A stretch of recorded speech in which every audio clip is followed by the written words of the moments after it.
Every team, every topic, everywhere. This is Believe.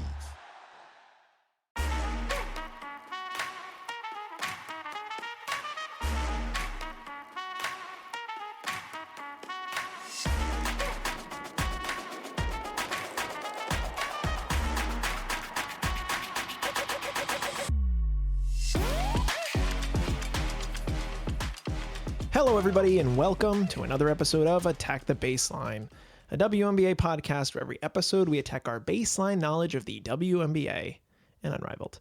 We're your hosts, John and Kristen Barber, and today we're back with a full slate of stuff to talk about. We just got back from the Philly is Unrivaled event at Love Park. A lot to talk about there. Very exciting stuff in the world of 3-on-3 women's basketball. We're going to talk about the finals and look ahead at the exciting 7-game matchup that's going to be on our screens very soon. And we're also going to talk about the important comments made by Napheesa Collier and basically every player around the WNBA. So before we get into all of that, Kristen, how are you doing? I'm incredible. Incredible. Had a great afternoon at Philly is Unrivaled. My jaw kind of hurts. My voice is kind of scratchy. Too many woos. We were wooing. Yeah, I was on a TikTok live. The first time, I'll admit, I've ever been on a live because, you know, some people on TikTok maybe want to watch. And we did have some viewership, but I was not trying to scream or yell or hoot and holler because, you know, you got to be respectful of the people watching the live. But you were making noise. Everybody was making noise. The city was making noise. And it was very cool. It was a very cool event. Excited to talk about it. But first, if you'd like to send us an email, you can do so at our email, attackthebaseline@gmail.com. Connect with us on Bluesky, Instagram, TikTok, as I said, at ATBPod. Leave us a 5-star rating and review on whatever platform it is that you listen. Share with your friends, share with your family, hit subscribe, and do all that good stuff. Help us grow the show, help spread the word about women's basketball because it's very important. Back to Philly is Unrivaled. Overall takes about what we witnessed. Well, my overall take is Comcast Xfinity is a powerful organization. That they are. They are cooking. They got Unrivaled to come to Philly with barely any connections and no other cities announced. The first place Unrivaled is going. Crazy. And I'm thrilled about it. I know. January 30th, one night only, Friday night. We got our tickets. It's unclear, like, we'll see the schedule now because there's 8 teams. We'll see, like, how many teams actually are playing on that day. Like, I can't imagine every single player will come. Yeah, because now there's extra teams, so it would need to be 4 matchups. 4 games seems like a lot. Yeah. That's a long day. Yeah, that's a lot. I mean, we were down in Miami for Unrivaled season 1, and they would normally do 2 games a night. So that was very doable in like 3-ish hours. So if you're going to double that. No, it's at 7:30. So it's probably only 2 games. So 4 teams will But come. it makes you kind of wonder, like, maybe they're in like the final steps of a New York trip to do the other 2 games of that like 4-game rotation. I don't know. Not gonna get ahead of myself because Philadelphia is the first city that they went to. The city of basketball, they said. And I like, okay, so who did we see? Kate Scott moderating. If you don't know Kate Scott, wonderful announcer for the Sixers. She's just great. And she's so good on the mic. Very fun. Created a very fun atmosphere. And we had Alex Bazell, obviously the husband of Napheesa Collier and the president of Unrivaled. We had Mayor Cheryl Parker. We had Tierra Whack. And we had Alex Sykes, Wanda Sykes' wife, and Natasha Cloud. So it was just a really cool rotation of little speeches talking about the impact of, and the fact that there hasn't been a game of professional women's basketball played in the city of Philadelphia since 1998. Kind of makes your jaw drop. Yeah, I mean, there's all the colleges here, Right. the big 6 women's basketball colleges. And granted, our college basketball scene has not been great as of late. No. But historically, like, Philly's a very good basketball city. So, I mean, I obviously completely support it. The event was a very fun atmosphere. We had the DJ going. Yes, DJ Diamond Cuts. Yeah, that was fun. Obviously, it was so much fun to see Tosh. We Very said ahead of time, will there be any players that come? The only ones really I would expect are Collier Copper and Natasha Cloud because they're from here. And Ka is otherwise occupied in the finals. Yeah, Ka's a little busy. So I said, Tosh might come. I do And there she wonder if Fee would have been here despite the ankle, big ankle injury. That's kind of tough. Nola Henry was in attendance. Yes. The Rose basketball and head coach, the champion Rose basketball head coach, and the assistant head coach, of course, of the Dallas Wings, who now have a coaching vacancy. But it was just like, it was so cool. And like there was shout outs to the new women's bars, Marsha's and Watch Party PHL, which theirs is coming in 2026. There's a new mural that is going to be up in the city, of Philly is Unrivaled, big blue and purple mural, free t-shirts and free koozies and all sorts of stuff. And the city showed out. The city showed out. Clearly, we care. Cool drum line and step team. That was excellent. Just like a really fun atmosphere. We're going to share some pictures of it on our Instagram or on Bluesky. You can check those out.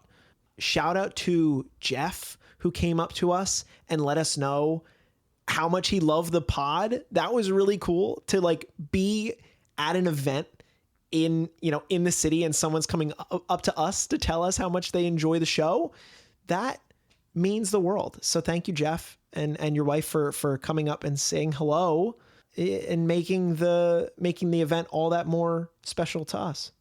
And I imagine they said during it that 5,000 tickets were sold. Yeah, within already. like the first half an hour.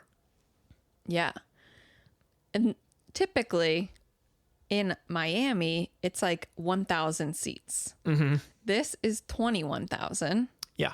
at the new Xfinity Mobile Arena. Yep. Used to be Wells Fargo Center.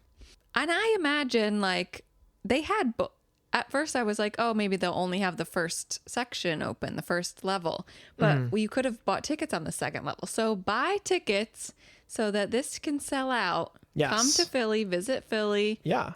It'll be very Make a fun. weekend out of it. Philly's a beautiful city, especially in January when it's freezing cold. But that shouldn't discourage you from coming and visiting our wonderful city and seeing Unrivaled, especially if you didn't get a chance to see Unrivaled last year.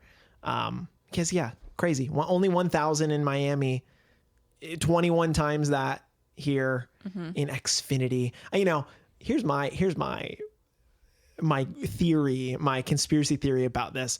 Xfinity recently had a branding change where they changed their color to purple. Perhaps they did recently. Yeah, I'm pretty sure it was recent. I'm pretty sure they weren't. They used to be red. It was red Xfinity. Now it's purple. And maybe that had to do with the connection to Unrivaled because, Unrivaled very much blue and purple branding. So I think there's a connection Or it was there. to bribe Unrivaled. Or it was just... Look, we're already purple. Come on, yeah, perfect. But yes, this is very cool stuff. Very cool stuff. Come out and see it. I'm sure there will be other cities on the docket.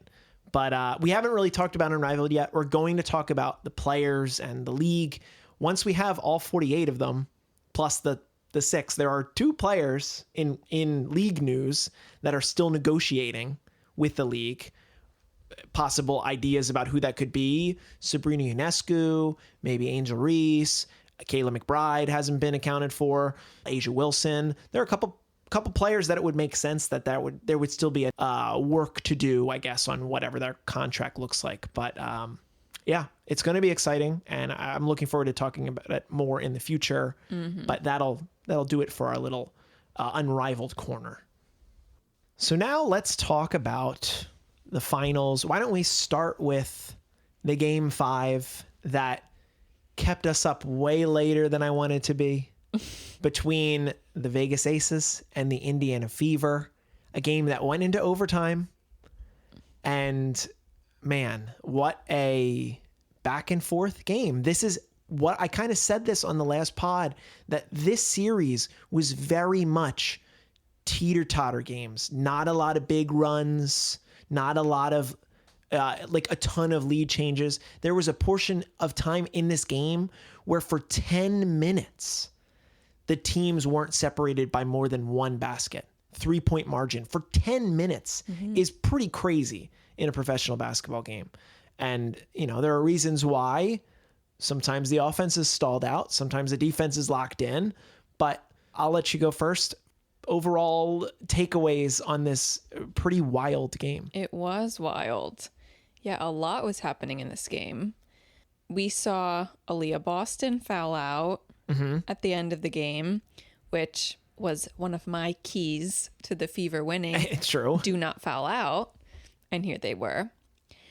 Of course, Asia was being very tough on her, but honestly, not as tough as I would have liked her to be.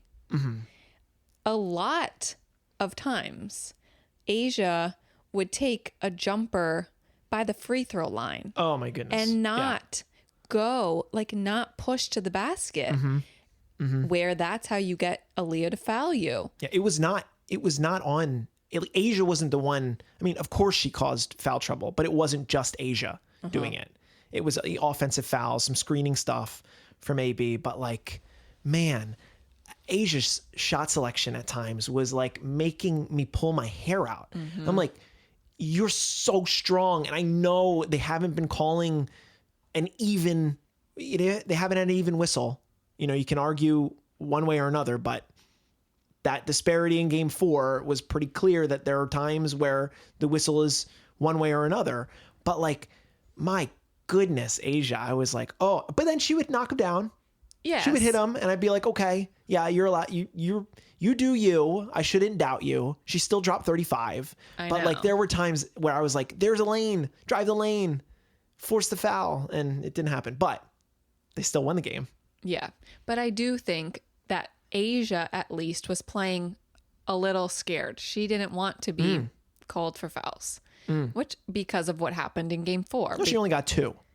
Well, she only got 2 in this game. Yeah. Right. So she was, I think, trying not to. And it's weird to say all that when she still had 35 points, but it was like really only Asia and Jackie doing the majority of the scoring until we get to overtime.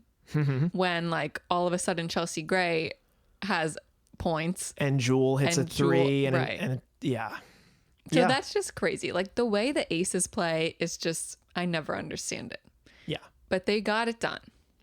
Well, and I'll say, if we're going to victory lap our keys to the game, one thing that I said was that you need to give more shot attempts to Jackie Young from Chelsea Gray.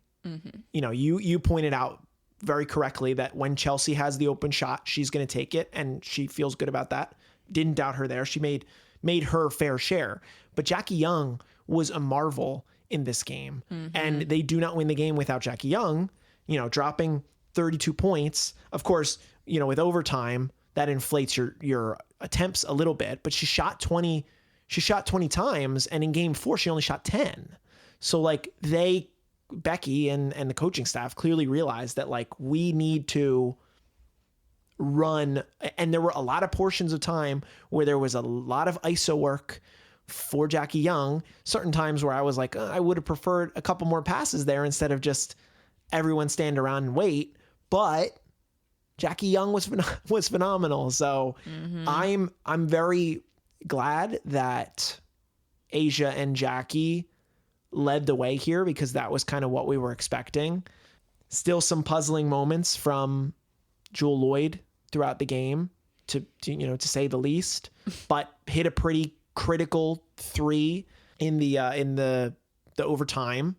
And, we saw some quality minutes out of Dana Evans, really quality minutes out of Dana Evans, and Meg Gustafson playing really well off of the bench.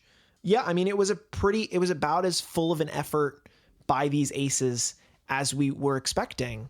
But I do feel like there is there's an idea around this team that they're so resilient and they're overcoming. But who, the Aces? The Aces, but they almost lost to the Storm. Mm-hmm. They were 1 putback away from losing to the Storm. They're an overtime game away from losing to the Fever, the 7 seed and the 6 seed. When the 2 best players are not even there. Correct. Because as Aaliyah Boston fouls out and Kelsey Mitchell gets this insane injury and has to leave. Yeah. So let's talk about the flip side of the coin, because you can't talk about this game without noting the level of play that the Fever brought, because they played, a full game as much as they could. Kelsey Mitchell literally could not go anymore. Mm-hmm. I've never seen anything like that. I forget what's the name? Rhabdo. I'm respectfully, I'm not familiar with the condition, but it sounded like a lot of people were very familiar with the condition after we found out that she was affected by it. Fortunately, we've heard from Kelsey Mitchell in her exit press that she feels fine, that it was like literally a once in a lifetime thing, just overexertion, the amount of, work that she's been putting on, especially her legs, how fast she's been running, how much she's been jumping, like that, everything just gave out. It was like very severe cramping. She said in the moment she felt like she wasn't ever going to be able to walk again. So I can only imagine how scary that was. Yeah. And I will credit the referee who helped her gently go to the ground. Like, we talk as much crap as deservedly as so of the referees, but that referee handled that moment with, a good amount of grace. So I'll give him credit there. Yeah. No, it was very strange, the whole thing happening. Because we had no idea how she was hurt. Like, you could tell she was in pain. People were saying, the cramping, but she was grabbing like near her knee, but it didn't look like anywhere she had hurt her knee at any point in the game. It just all of a sudden she couldn't move. And yeah, that's probably like terrifying. Yeah. And it was like in both of her legs. And I'm like, all of a sudden she can't move both her legs like that. I had never heard of this either. No. But after like looking more into it and hearing about it, like it seems like a once in a lifetime thing, but not like a fluke thing. Sure. Like this happens to athletes who push themselves or, get pushed way too far.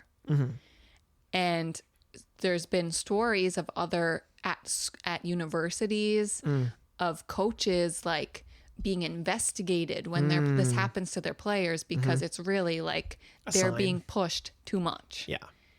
And like for this to happen to Kelsey Mitchell, like she was just everything for this Fever team for so long, like the entire season. Caitlin goes down. They need Kelsey to be their number one offensive scorer. And she did. And she was. Right. She was, like you said, everything. And I just, it just stinks that this had to be a consequence of that. Yeah. When she wanted it so bad and I don't know, it just like fell apart in that moment. Yeah. In like the worst moment. Yeah. It was really bummer. At first I thought she maybe like tore something in her quad, and then there was everyone talking about cramping, like severe cramping. But I'm glad that, she's getting her flowers, deservedly so, as after the fact. A lot of support.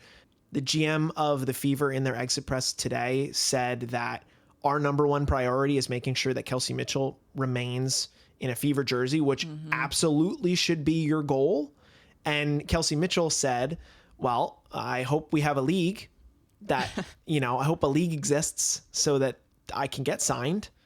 and, make my decision in free agency. She's a very important player for this franchise. And if they do lose her, they're going to take a significant step back. They're going to be lacking despite the credit that deservedly so belongs to Odyssey Sims and Shea Petty, who played like crazy. They really, like Odyssey Sims especially, leading the team in scoring 27 points on very efficient work, getting to the line 13 times, which I thought was kind of surprising of a number for her. And Shea Petty, like off of the bench, 3 for 5 from 3, dropping down 13. She looked pretty good. It's always been about their guard play, despite having such big players like Natasha Howard and like Aaliyah Boston. But man, even just looking and realizing that Kelsey Mitchell went down after only playing 23 minutes. Like she hadn't even played 30, but if you had 5 more minutes of Kelsey Mitchell, then do you just win the game? Perhaps. Maybe. Because they had a lead. The Aces had a lead, and it slips away even without Kelsey Mitchell. Mm-hmm. And she was perfect from 3. So, like, you have to imagine that she was a couple shots away from extending that. Yeah.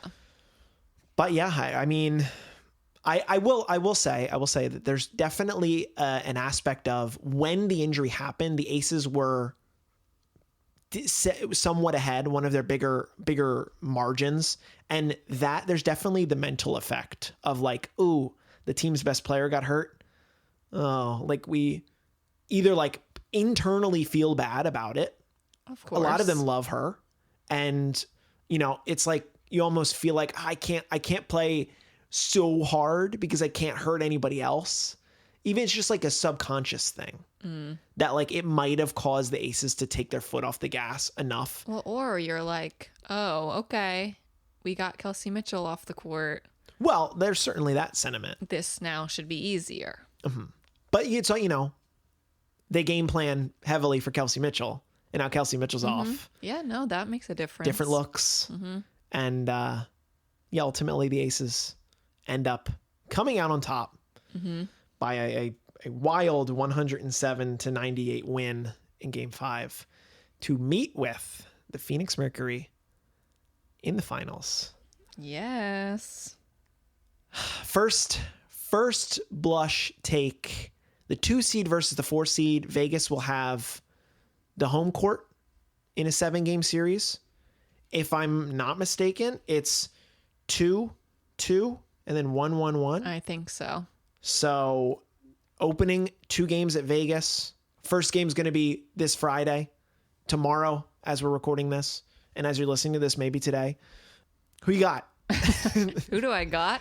Okay. Or what are your overall thoughts? Well, I should check. Let me check, because this was not what we thought the finals would be. It was not. This was not a matchup that we even really considered a ton. Let me check how they played when they played each other this season. They played each other twice early and twice late.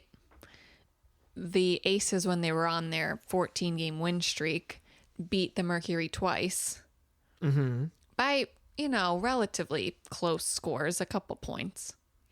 And then they beat them again earlier in the season by a couple points. And then their first matchup is when the Mercury won. So the Aces are 3-1 against the Mercury this season. The Mercury haven't beaten them in a while, is what The Mercury haven't beaten them since June 15th. Got it. I feel like the Aces have been cracked enough throughout this playoffs, and they've had to play more games than the Mercury. And the Mercury have now had a little break. They've healed. And they're healthy.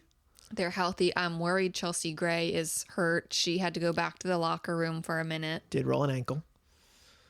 I think let's look at the major matchups, because you're probably gonna have Ka on Jackie and vice versa. You're gonna have AT and Asia, and then you're gonna have Satu out there on. Well, Satu could also be on Asia.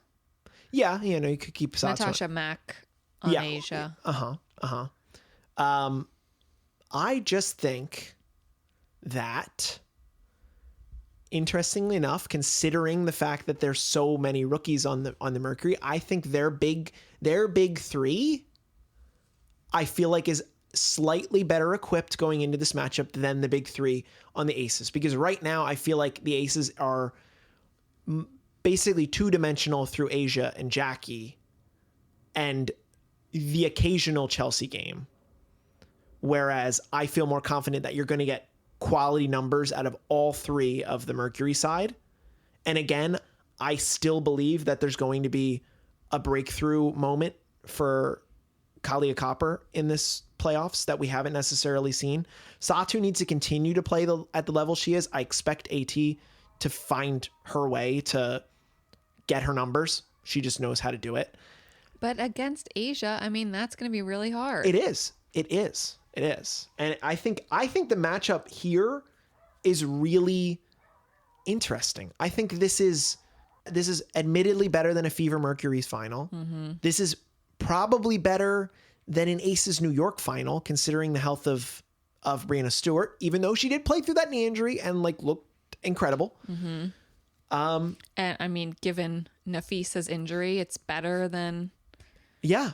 I think we're fortunate that we're getting two healthy teams up against one another for 7 games. Yeah. And right now, well, yeah, that's the thing. I haven't even mentioned Dewana Bonner. Dewana Bonner is the best bench player by far in this series. By far. Leaps and bounds. I guess. Dana Evans has been good. Mm-hmm. But I'll give the edge to Dewana because of the experience and all that. Mm-hmm. I think she knows exactly what she's going to do. Yeah. And if the three started falling in game 4 against Minnesota, and now if that carries over into this finals, then you have another lethal shooter from beyond. So, I mean, that it can also depend on NaLyssa Smith. How well can NaLyssa Smith guard? That is the key. Dewana, Natasha Mack, Asatu, AT, Asatu. Yeah. That's a big. And Megan's been playing, but huge assignment for NaLyssa Smith. Yes, huge assignment. She's going to have something very important to do in this finals, and then really, if you're Phoenix, how much are you getting out of your? You're running a pretty shallow rotation at this point. And especially in a finals, you're only going to play 7 or 8 players. Kat Westbeld, can she give you good minutes with decent size? Mm-hmm. Can Sammy find her shot and, start to knock down a couple more threes because she's been a little cold as of recent? I think it's going to be really fun. I think it's going to be a really good finals. I'm really excited for it. And, why don't we just pick? Okay. Have you thought about it? Do you know where you're going? I have really not thought about it so deeply, but just simply based on how they've played so far in the playoffs, where the Mercury have beaten the 2 championship teams from last year, arguably a harder route than the Aces have had. I wouldn't argue with it. I would say certainly harder route. And they did it easier than the Aces have won so far. Yeah. The Aces have struggled beating Seattle and Indiana, and the Mercury have not struggled that much beating New York and Minnesota. So just because of that, I will pick Phoenix. I don't know. 7. Can we go 7? Sure, we could go 7. Last year went 5, full 5. I'll go 7. Okay, I love it. I'm going Phoenix and 6. It's crazy to vote against the 4-time MVP in A'ja Wilson. Of course. And it's crazy to vote. It's crazy to root against, or not root against. It's crazy to choose against the team that has so much championship pedigree when, Alyssa Thomas has never won a ring. But it just feels like now is the time for her. And that's just how what my gut is telling me. So Okay. let's lock in, folks. I'll be sleeping in my Alyssa Thomas jersey. Yeah. I'll always have it on. For the good luck. You definitely Yeah. should be wearing that for, if we go out for some watch parties or stuff. Yeah. Be showing that off. But I still, of course, would be thrilled for Asia, for Yeah. Chelsea Gray, Yeah. for Jackie, for Nalissa. That would be so cool for Nalissa. Be very cool. Of course, for Pancake. We never mentioned that Megan Gustafson wrote a book, Yeah, a kid's book. she did. Something like Pancake's Adventures or something. I'm keeping my eye open for that whenever we go to a bookstore. Pancakes. It might only be on Amazon, I hope not. but it looks cute. I hope it's in that's a good thing to look out. Put that on your list of whenever we're in a bookstore, because I'm always like, what? There's definitely a book that I know I want to get, and I never write it down. I'll be in the kids' book It'll section. be in the kids book section. Oh, there's that corgi. All right. Well, that's gonna do it for our preview of the finals. Let us know how you're feeling, which team you chose. Send us a message anywhere or send us an email and let us know, because I want to hear it, because I can see this one being very split. Just because a lot of good players on both teams and a lot of good coaching. The last thing we should talk about, especially as it pertains to this league, is the comments made by Napheesa Collier in her exit press. She, followed up the comments by her head coach, Cheryl Reeve, and effectively set the league office on fire by calling out leadership, saying that, in as few words, that they don't care enough about the players, that, the league has the best fans and the best players in the world, but the folks up top aren't doing enough to support them. She talked a lot about, what was the word she kept using? Sustainability of the league. Well, she says that's what the league always talks about. Yes, she brought it up and gave her a perspective. You wrote down more notes than me. Yeah. Go for it. Okay. Yeah, well, Fee was saying that the league basically is being so stingy at this point because they're so concerned about sustainability. Right. And we need to make sure that we're sustaining the league financially going forward as basically a reason of not paying them as much as they want. Right. Because we need the money for ourselves to keep investing. We can't give it all to you. Right. So she's like, that's a cop-out because fans come to watch us. Right. And that's where the sustainability is. Like, right. We're bringing the fans in. So we need to be investing in us. Right. In the players. Right. Again, reminder, 9% equity share for these players when they're looking for 50, whereas in the MNBA, 50% equity share. So there's your scales. Just as a reminder, in case you forgot. Yeah. And the thing that just shocked me the most was Fee talked about how her conversations that she's had with Cathy Engelbert previously, and something that Cathy had said before is that she doesn't believe that the physical play this year is contributing to the increase in injuries. Wrong. That doesn't even make any freaking sense, No, Cathy. no. Of course it is. Right. What do you mean? They get hurt when they're getting all pushed around. When you don't adequately call the games. Yeah. And I think Sue Bird, so many players and so many retired players and just media members in general have come out in support of this, which I just love. And something Sue Bird mentioned was, I think, really interesting, where she basically said, like, you would think it's like 50% the refs, 50% the players of how a game goes. Yeah. But like, really, the refs are in charge of a game. They're stopping it. They're calling fouls and choosing whether or not to listen to a coach or a player Right. at any given time. Right. So like, the refs really are in control of this. of the whole situation, of the whole game. And you're like, yeah, my first instinct is to not blame the refs for everything, but like kind of you're in charge of the game. So control it. Right. Control it better. Right. We can't have another year where there are all these knee injuries. No. All these lower leg injuries. These are like catastrophic.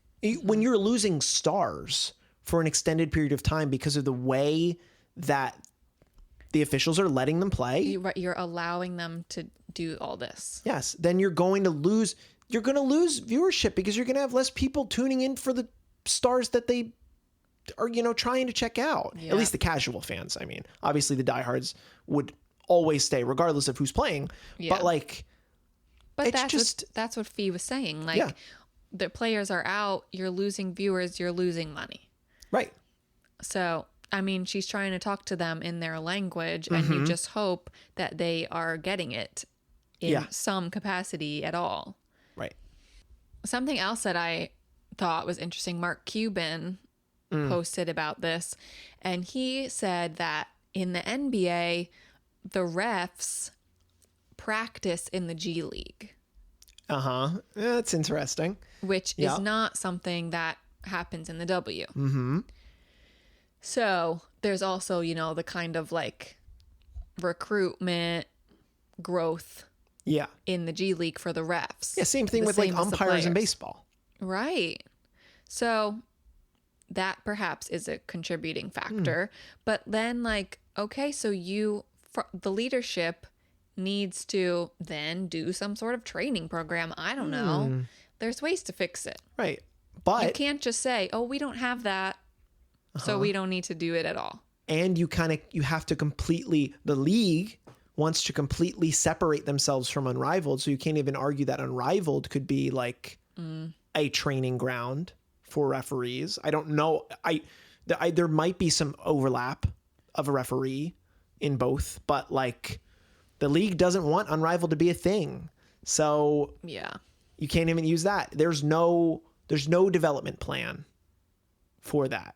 And, when officials are basically temps and they're in for a handful of games and then they're off for a couple weeks and then they're back, if they're not getting consistent refereeing, then they're going to suffer at what they need to do at their job. This is random.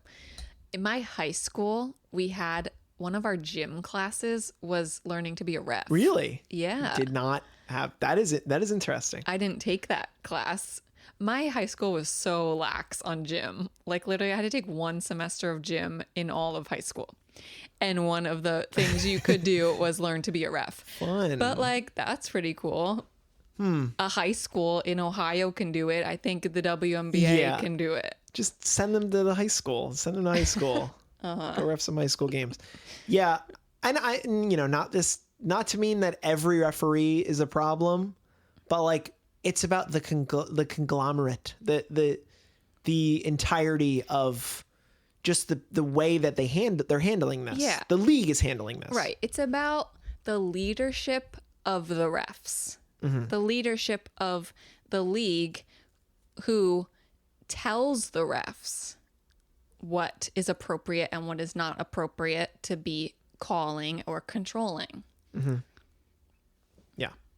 Well, let's take it off of officiating because like the comments that Fee said about like Cathy saying only losers care about officiating. I brought it back to officiating.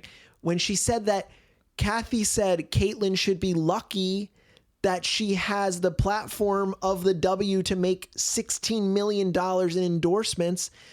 Fee bringing that up blew my mind. Caitlyn makes like $65,000 a year. 75, something like that. 8, whatever. A professional athlete, that's nothing. No, that's pennies. It's like it's like she doesn't understand like NIL. You know how much money Caitlyn was making in college? Yeah. That's why these players aren't coming to the W. They're spending 5 years in college because they're making way more money in college. Yeah. They all are on social media. They're influencers. They make money from social media. Cathy doesn't seem to understand that. Like, fans are going to see them whether they're playing or not. Right.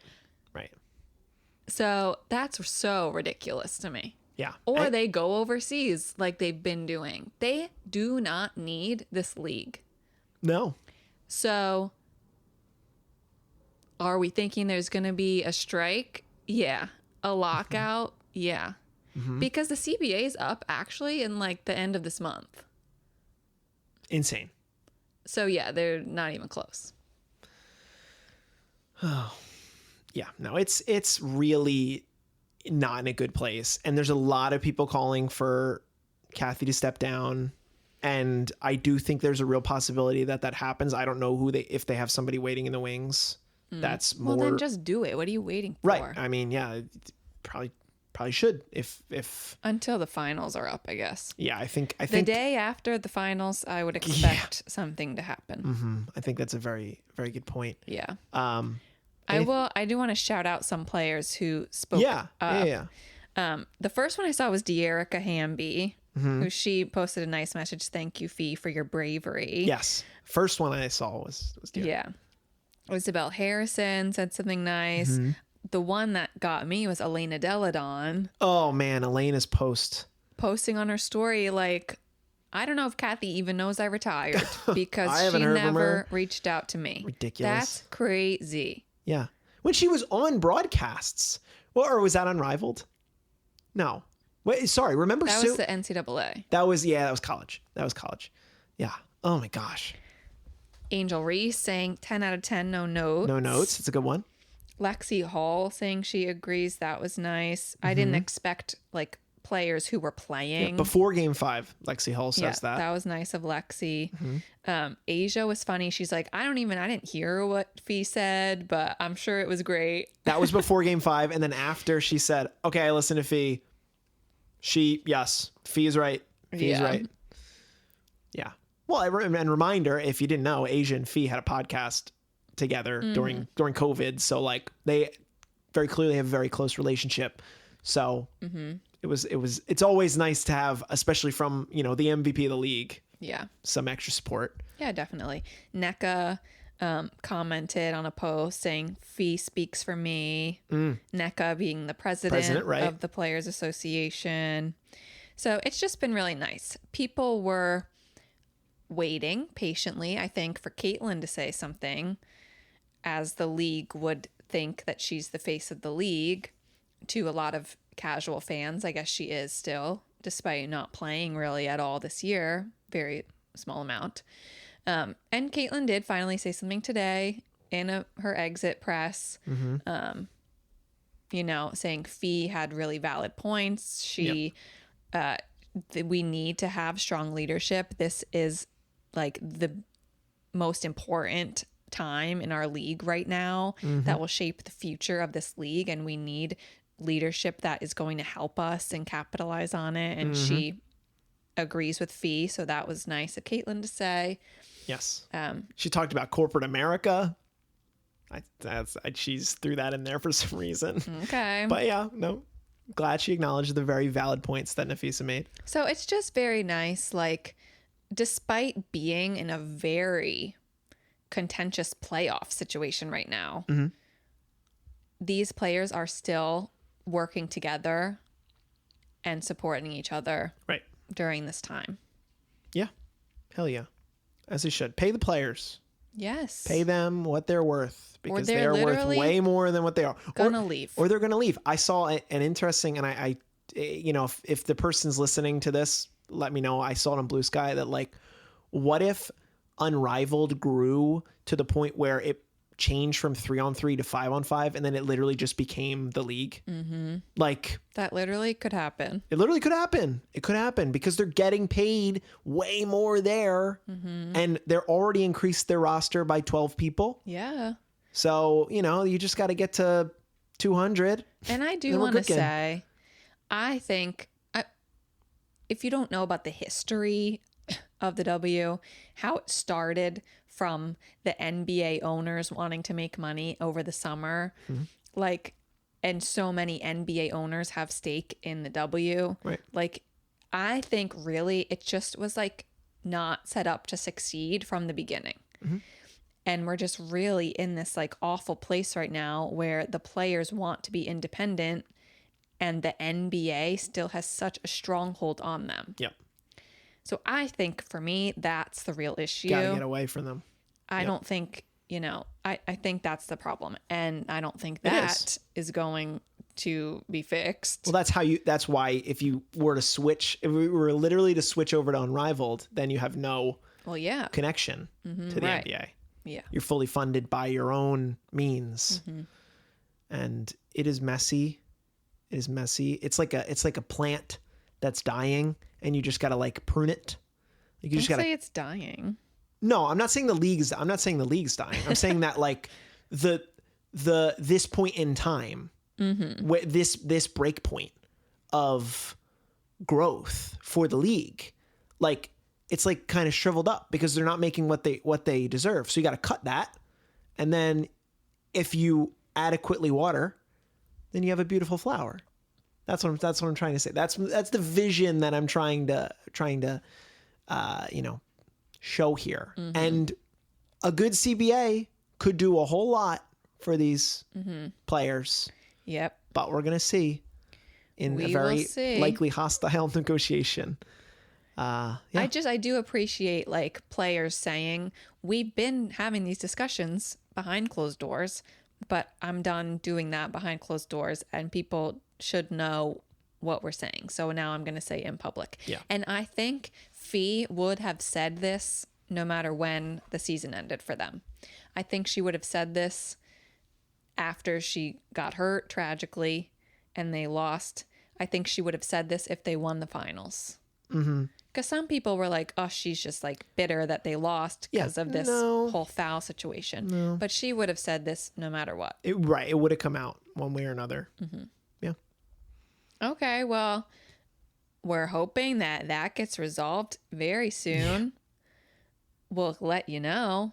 Oh, yeah. We'll let you know. And we're locking in for the finals. Yeah. Hopefully we're gonna be here, assuming that the finals isn't like a 4-game sweep or anything. We should be here for at least a couple podcasts to break down some of the action that we're seeing on the court. So look forward to that. Again, if you'd like to send us an email, you could do so. attackthebaseline@gmail.com. Send us a message on Bluesky, Instagram, TikTok at ATBPod. 5-star rating and review. Subscribe on any platforms. Tell your friends, tell your family. Watch some hoops. And we'll be right back here soon to talk more finals. But Kristen, I'm staring at the baseline. What are we going to do?